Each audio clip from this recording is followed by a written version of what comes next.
Mesdames et messieurs, chers Caniquaises, chers Caniquais, le 7 janvier, nous devions réaliser la traditionnelle cérémonie des vœux dans la salle Daniel Pierre, et pour les élus, c'était un moment très attendu, important, dans le cadre de la transparence de la gestion de notre commune, et surtout c'était un moment de convivialité où nous pouvons nous retrouver et échanger. Malheureusement, la crise sanitaire nous oblige à utiliser les réseaux sociaux pour vous faire ce point. Ce point sera bien sûr plus court que d'habitude, mais j'espère qu'il pourra vous donner quelques indications et nous serons bien sûr, quand cette crise sera bien sûr derrière nous, nous organiserons un moment d'échange en présentiel. Je tiens à remercier principalement les professionnels de santé, et en particulier les médecins, les infirmières, les pharmaciens, qui se donnent chaque jour pour faire en sorte de nous protéger, de nous accompagner dans cette crise sanitaire. J'ai une pensée aussi particulière pour les aides à domicile, pour les auxiliaires de vie, mais également aussi pour tout le personnel de l'hôpital de proximité, l'hôpital de Fécamp, et qui se donne pour justement faire en sorte de nous protéger, de nous soigner. Voilà. Donc, bien sûr, c'est un moment des vœux, donc je vous souhaite mes meilleurs vœux pour cette nouvelle année 2022. Je vous souhaite beaucoup de bonheur, surtout la santé, la réussite personnelle et professionnelle, et bien sûr, je souhaite que tout se passe pour le mieux dans notre commune au cours de cette année 2022. Je vais vous présenter maintenant les réalisations que nous avons pu mener au cours de cette année écoulée. Comme vous le comprendrez, ça a été quand même une année bien compliquée, mais bien sûr, votre équipe municipale est vraiment partante et volontaire pour faire en sorte que on puisse réaliser quand même malgré tout ce qui a été dit et écrit dans le programme. L'activité principale qui a mobilisé beaucoup de ressources au sein de votre mairie, c'est la réalisation du pôle de santé libéral et ambulatoire.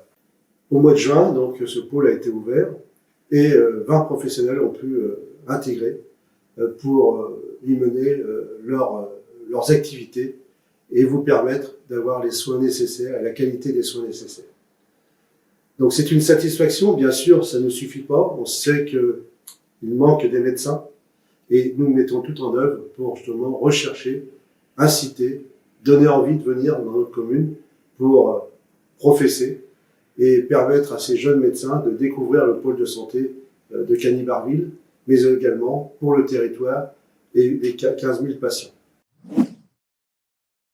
Nous avons aussi œuvré pour travailler pour le label numérique pour les écoles élémentaires et maternelles qui permettent d'équiper en moyens informatiques modernes pour permettre à nos enfants d'avoir des acquisitions de connaissances bien supérieures et leur permettre de préparer leur avenir.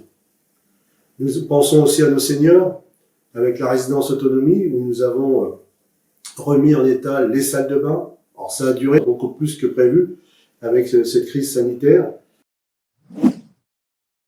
Autour de cela, il y a eu aussi beaucoup d'animations qui ont été menées au sein de notre commune. On a souhaité aussi vous permettre de bien vivre dans notre commune et on sait que tous, vous avez envie de participer à des animations. Et c'est pour ça que nous avons pu mettre en place Cany Artisanal, qui est une nouvelle formule des marchés nocturnes et je sais que ça a bien plu, cette nouvelle formule, et on continuera à mettre en place. Il y a eu Cany Parade. Cette année, il n'y avait pas de chars parce qu'avec la crise sanitaire, ces chars n'ont pas pu être réalisés. Mais nous avons trouvé une autre formule avec beaucoup plus d'ensembles musicaux et je crois aussi que ça vous a bien plu. Nous avons fait la fête de la musique. Nous avons, tout au long de l'année, fait ces animations et aussi avec la fin d'année, avec le Noël à Cany-Barville, qui a été une belle réussite et un beau spectacle pour les grands comme pour les petits. Quand on parle d'animation, on pense aussi principalement le commerce. Le commerce et l'artisanat de Cany-Barville. Moi, je tiens à les remercier parce que franchement, dans cette période très difficile, 2021 a été une année quand même difficile pour eux. Et ils ont tout mis en œuvre pour justement faire en sorte que Cagny soit toujours attractif et que notre commune puisse donner envie aux autres, aux personnes de venir acheter, commercer dans notre commune. Et ça, c'est important. Nous avons, la commune les a accompagnés. On a fait le nécessaire pour faire en sorte que toutes les animations puissent se faire conjointement, faire en sorte qu'on sente vraiment cette animation commerciale de qualité. Et je remercie l'association Cagny Animation Commerce qui porte cette animation. Et je pense que le travail paye. Nous avons cette année 11 commerçants, 11 nouveaux commerçants. Donc un renouvellement qui se fait régulièrement. On a la chance d'avoir peu de cases vides dans notre commune. Et je peux vous dire qu'en ce moment, dans cette période, et quand nous regardons dans les communes de même grandeur que la nôtre, nous pouvons être satisfaits d'avoir encore 80 commerçants et artisans qui œuvrent pour vous tous. Pour 2022, au projet, là, le label numérique, on continue, c'est la deuxième phase du label numérique qui permet de compléter par l'achat de tablettes pour que plus d'enfants profitent de ce matériel et puissent travailler sérieusement avec les enseignants. Et puis aussi, nous avons eu le label Petite Ville de demain. Donc, qu'est-ce que ce label? C'est l'État a reconnu que Cagny-Barville, mais également sur notre territoire Saint-Valery-en-Caux, étaient des petites villes. Et pour redynamiser ces centres-bourgs, ces petites villes, ils nous ont permis justement de nous accompagner financièrement. Et tout cela sera piloté aussi avec la communauté de communes. Donc nous avons bien le triptyque Saint-Valery-en-Caux, communauté de communes, Cagny-Barville. Donc ça montre bien que nous avons la volonté de travailler tous ensemble pour faire en sorte que nos petites villes puissent devenir très attractives pour notre territoire. Alors pour nous, Cagny-Barville, les axes, les activités principales qui ont été inscrites dans ce projet, c'est le remplacement de toutes les fenêtres à l'école élémentaire Louis Pergaud. Ça, c'est dans le cadre d'économie d'énergie, et c'est très important. Mais également aussi la réfection de l'ensemble des toitures de la place Robert Gabel, toujours dans le cadre d'économie d'énergie. La remise en état et la réhabilitation, je pourrais dire, du clubhouse de tennis, qui, malheureusement, avec le temps, a beaucoup d'infiltration, donc il faut vraiment qu'on sécurise ce bâtiment. Il y a aussi la réfection de la rue Général de Gaulle. Nous avons aussi cette réflexion en commun avec la communauté de communes. Bien sûr, c'est de la voirie, donc c'est la communauté de communes qui portera ce projet et ces travaux. Donc nous souhaitons, c'est une refonte complète de la rue principale avec une accessibilité accrue. Pareil, toujours pareil, pour permettre d'avoir cette attractivité pour nos commerçants. Et puis aussi, nous avons une partie culture aussi, qui permettra aussi, on le souhaite, d'avoir les microfolies, c'est-à-dire permettre de pouvoir accéder à la visite de musées, mais en restant ici sur notre commune à Cagny-Barville, dans la médiathèque, et permettre de pouvoir de visiter justement tous ces musées qu'il peut y avoir au travers de notre pays, mais également aussi dans le monde. Voilà. Donc beaucoup de projets sont en cours. J'en aurais beaucoup plus à dire, parce que des projets, il y en a énormément. Comme je l'avais dit au début, on va essayer de le faire le plus court possible.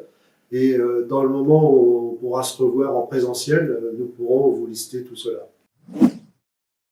On va faire le point, c'est sur les résidences. Les résidences qui sont en train d'être créées sur notre commune, donc les résidences Le Verger habité, l'ex-Prévital, 47 logements, 20 pavillons, et aussi 27 logements plutôt résidences intergénérationnelles qui permet de mêler les jeunes et moins jeunes.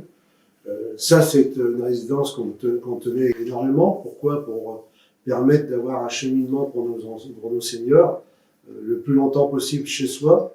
Ensuite, la résidence intergénérationnelle, c'est des logements qui sont adaptés. Alors, on sait que quand nous prenons de l'âge, les logements, des fois, sont compliqués, des entretiens importants à faire. Et là, ça permettra d'avoir un lieu pour bien se reposer et de vivre sereinement.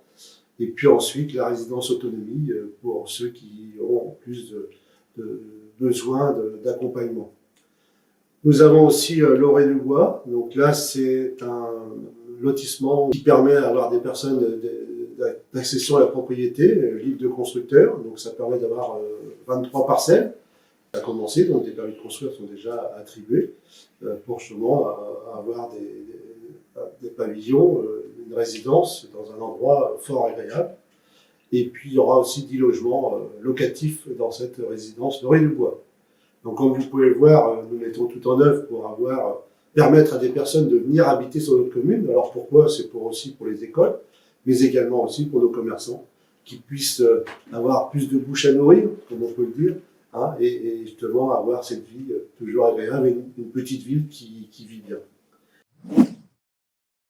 Je pense aussi énormément aux associations, aux présidents, aux membres des associations. Je sais que pour eux, c'est pas simple. Rien n'est simple en ce moment. Mais je leur dis de garder le moral, hein, de garder la motivation, parce qu'on compte sur vous tous, qui permettez de garder les liens sociaux au sein de la commune et autres, parce que beaucoup de personnes viennent dans vos associations d'extérieur de la commune. Mais justement, cette vie, on le sait bien, c'est vous qui la menez, c'est vous qui l'alimentez, c'est vous qui apportez le dynamisme. Et c'est ça qui est très important. Donc, gardez la motivation, on sera toujours à vos côtés, on essaiera toujours d'adapter.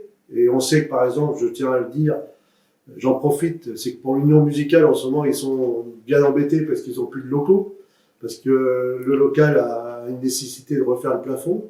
On est dans cette démarche-là, on va le faire, et on va faire en sorte que vous puissiez reprendre vos répétitions normalement et que vous puissiez contribuer à la vie musicale de notre commune.